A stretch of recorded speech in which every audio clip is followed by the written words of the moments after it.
Daryl Morey is one of the most polarizing executives and front office members in all of sports. To some, he's an innovator, a pioneer in the thought processes that break down basketball, a commitment to analytically driven thinking in a way that had not been done before. To others, he's a snake oil salesman, a nerd that does not know hoop, a fraud by some standards here. Now, to be upfront, I've been a Daryl Morey believer, a Daryl Morey defender, a guy who has believed in his vision and still believe when you look around the grand scheme of the NBA, you could do a lot worse as a president of basketball operations and general manager. Shout out to Nico Harrison out there down in Dallas. My point being here, the situation could be worse and has been worse in Philadelphia based on who has been managing the Sixers team. Now, with all that being said, I'm the most frustrated I probably have ever been with Daryl Morey. And it is not just because the Sixers are firmly in the tanking sweepstakes when they should be built to contend for a championship currently. It has more to do with a couple comments that Daryl Morey made at the Sloan convention, which he plays a huge role in. It's sort of this convention for a bunch of smart brainiac people talking about numbers, analytically driven, advanced stats, all this type of thing. They do a bunch of different conference type things. But Morey was one of the speakers and is very involved in this.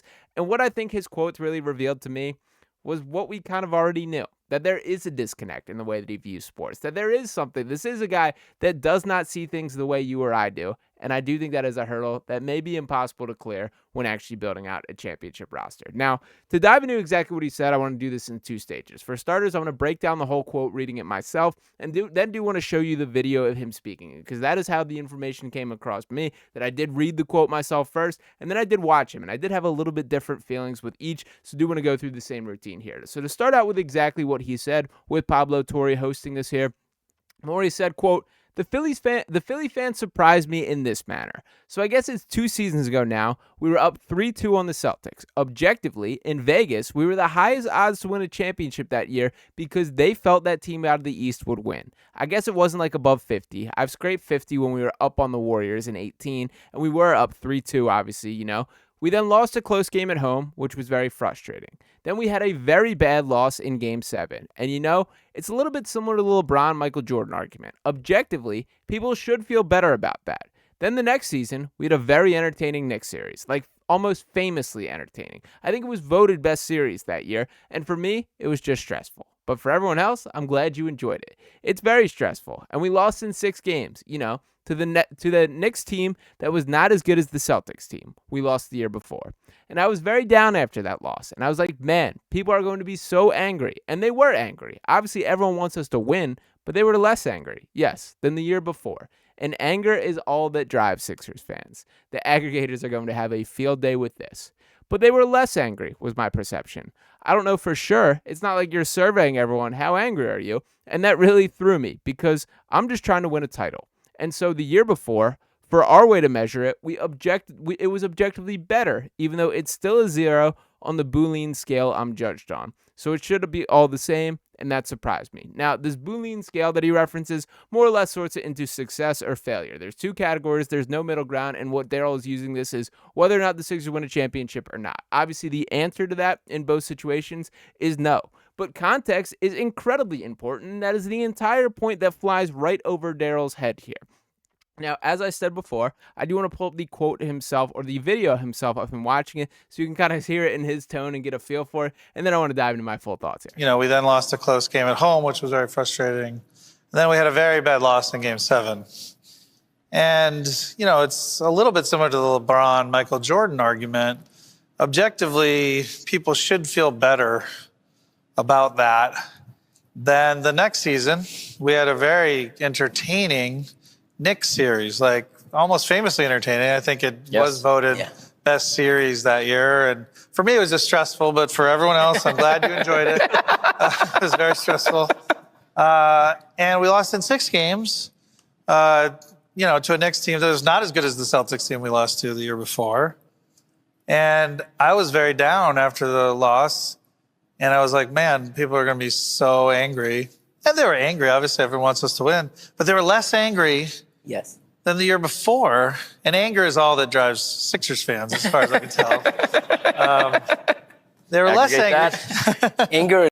Now, the part that was run with, or what I've seen most people kind of grabbing onto, has been this anger is what drives Sixers fan. That's honestly not the part that I have the biggest problem with. And I will circle back to that specific thought here. But what I have the biggest problem with is him directly revealing the lens that he views basketball. Context matters. Both those series were vastly different in how I felt walking away from them. And this is not a Daryl isn't a Philadelphia guy thing, that he's not Philly enough. I think this is a straight fandom thing, that I think if you were to ask Dallas Mavericks fans or Utah Jazz fans or Portland Trailblazers fans or whatever organization had gone through these same experiences here, that they would feel the exact same way. But let me break it down to Daryl Morey directly here if you're at home watching. So Daryl, that Celtics series that you were up 3-2 on, that you view that as a success, that mathematically in Vegas you were the favorite to win a championship. That in my mind is not a good thing, because what did not happen? The Sixers did not win a championship that year. If anything, the lens that I view that, it was a squandered opportunity. It was a wasted chance. It was, you were the driving force, the leader. That's how it should be viewed, and you failed. And that series, let's not forget, you did not just lose Game 7. You were played off your home court with Jason Tatum dropping 50 points in Joel Embiid's grill. That's how that series ended. And beyond that, we see the quotes flying out of the locker room. That Joel's just kind of like, yeah, we weren't good enough. We didn't have it. They're a little better than us. That was the vibe of it. It did not feel this undying frustration that the team came up short. Think about the version of Joel Embiid that was crying, walking off the floor after losing the Raptors, after that Kawhi shot. I miss that version of Joel, man. That's what I care about from a fandom perspective, is a team that wants it.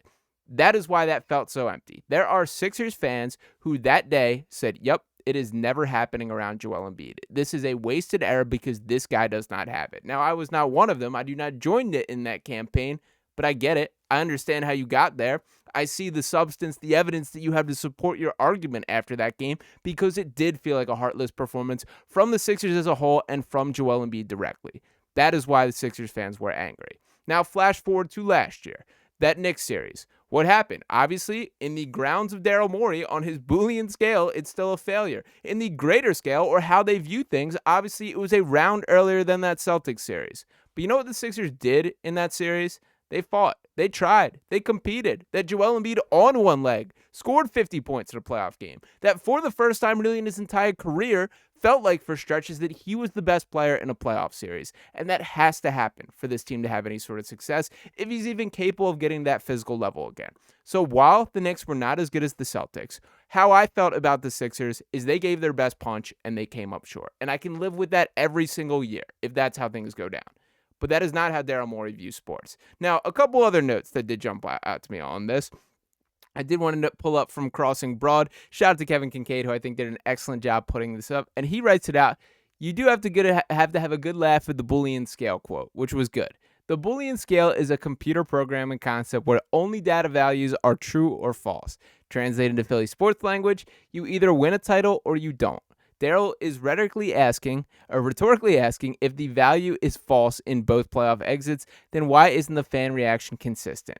That's an error in believing that Philadelphia sports fan is a binary entity, the product of Daryl Morey consistently thinking that everything in life can be broken down to some sort of data set. That is just not how life works. And by the way, I think it's probably not the time to be throwing these jabs. The Sixers are 21-42 now. Shout out to the recent loss at the hands of the Atlanta Hawks. This is not the time. Now, to the angry Sixers fan conversation, I understand Daryl doesn't wear the same scars that we do or has been through the mud the way a Sixers fan do, that you just can't kind of replicate that from a guy who was obviously working with the Rockets, who's been around forever and, isn't as invested or culturally involved as sports are here in Philadelphia. I just don't think he gets that to an extent. I don't really think there's a way to replicate that. But I did want to note, when looking at him year by year, tell me why you wouldn't be angry if you were in a Sixers fan shoes. That since the origin of the process, flashing back to that 13-14 season, they go 19-63, then 18-64, then 10-72. We're waiting for these fruits of the process to fully be developed and be a building block for this franchise. And then it starts to happen. They move to 28-54. Then Joel Embiid steps foot on the floor, and all of a sudden they're 52-30, 51-31, 43-30. 49-23, 51-31, 54-28, 47-35, and then 22-41 this season. Yeah, I think there's a right to be angry. And look at these playoff results. just not the standard that has been set. Lost in the Eastern Conference semis, lost in the Eastern Conference semis, lost in the Eastern Conference first round, lost in the Eastern Conference semis, lost in the semis, lost in the semis, lost in the first round. And to Daryl specifically here, the other part that you're completely missing is you should be grateful Sixers fans are angry. You know why? Because that means they still care. And that's the danger that he does not realize that he's walking to. Is making a fan base mad is not the worst case scenario. Making them not care, that's what you should fear. That is what you are dangerously running the risk of. And frankly, take a look around on game day. Take a look around at how many people are in those stands, how many people are talking about these games at this point, who are rallying around buying jerseys. You have to be able to see it. That you should be happy that fans are angry, to be perfectly honest, because that means they're still bought in, that they still care. Anger is not what drives Philly sports fan. Take a pop out. I hope you checked out the Eagles parade. Look at the joy from a fan base rallying, the same fan base rallying around one of their teams. That is possible around the Sixers. But for that to happen, you got to get it. People want to root for Jalen Hurts. People want to root for Cooper DeJean, for Saquon Barkley. You can go down the list. I don't think people connect with the Sixers team in that same way, and that's a problem. That when you're rotating guys at the rate that Daryl Morey has, there is not these guys that you become attached to. Sure, Joel Embiid's a staple. Sure, Tyrese Maxey's been here for a while. But think about all the Nico Batums that have been cycled through, the Caleb Martins who spent half a year here, all these guys that are constantly being wheeling and dealing. And to Daryl Morey specifically, sometimes you got to tell the truth, man. You just got to be honest with the fan base on what the state of things, and it has felt like that has not happened far too often. So to Daryl, I do hope he can get this train back on the right tracks. Again, I have in the larger part been a supporter of him. I still think if you were to break down move by move, going through every piece of what he did, it's still mostly a net positive. But it does feel like there's this disconnect, this lack of human feel, this lack of understanding in fandom or building a sports team or what the human element of all these that impact things is just lacking in his brain. And I don't know how you rebound from that. And my last note here is he's not going anywhere. I understand that this is the type of season that calls for some changes. I understand we hear some Bob Myers rumors, but let's also not forget that just not too long ago, in December 15th of 2023, that Morey signed a contract extension taking through the 27-28 season. So to Daryl, maybe learn a little bit more about the fan base and take a little bit of step off the Sloan conference and talking about some advanced analytics and numbers, man.